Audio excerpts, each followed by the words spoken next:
So hello again, beautiful people. If you remember, I transplanted these rescued from the old media that was from the store to water. Unfortunately, this one wasn't doing well in the water. So if you see that you have to, if you guys have transplanted your orchid into a full water culture, make sure to check every once in a while if the roots are doing well. You know, you can lift the orchid. I'll show you. Let's see. You've got to excuse my kitchen. It has been my work station. So you can basically lift your orchid.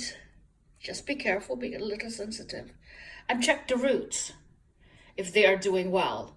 So by doing that, you know, it has to be firm. The roots has to be firm.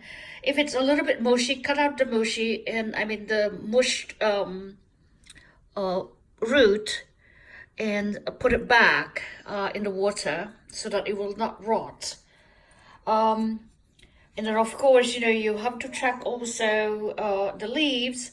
If the leaves are a little flimsy, it means that it's not liking the water. So that's exactly what I did with these other rescue. I'll show you this one. This too.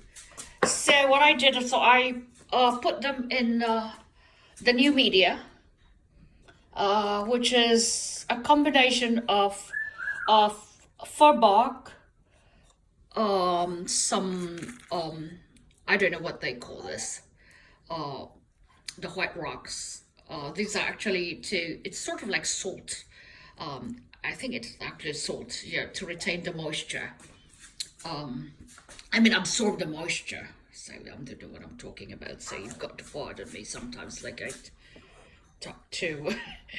I took too fast, and my train of thoughts, like they seem to don't align together. Anyhow, so I transferred this into, there's also sphagnum moss that I use to anchor the roots. So do not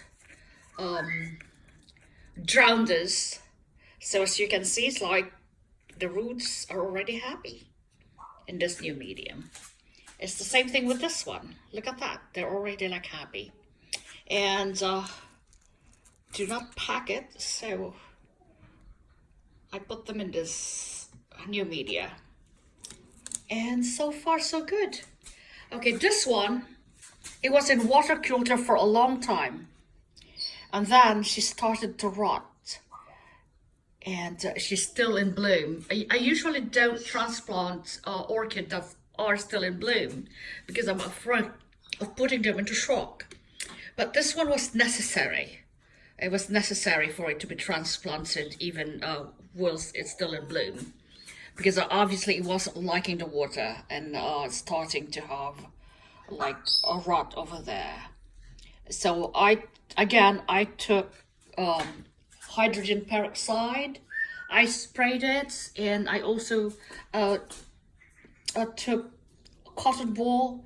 I dip it into the hydrogen peroxide, and I sort of dump it there. I dump that, and look, it's drying so far. And I transplanted her into this. Like this one is like I used the bigger one. That's basically what I have. I don't have the New Zealand sphagnum moss over here. It's inside. I use it to anchor the roots, and there she is. So I use this clear plastic so that I can check the roots, how well the roots are doing. So yeah. It's like, obviously, I guess it's a hit or miss for me. For this type of orchids. And some of them are doing really well in water, and some of them are not for some reason. So I'll show you the other ones that are doing really well. in water. Look at this. This has been here for a while and loves the water. And these two, they love the water. Yeah, this one I had to. It was in a small glass container, and so I had to get a bigger glass container because it was just rooting massively. As you can see, the roots just going loon. This one too, look at that. It's doing really well in the water. But periodically I check the roots, you know, make sure that nothing is rotting, because it can't, if it's rotting, it can't basically destroy the other roots. And look at that, it's like there's, I don't know if that's a new spike growing. You can see it. Or just a new root. We shall see. I think that's, maybe it's a root. Yeah, it's a new root coming out. All right, thank you guys so much for watching.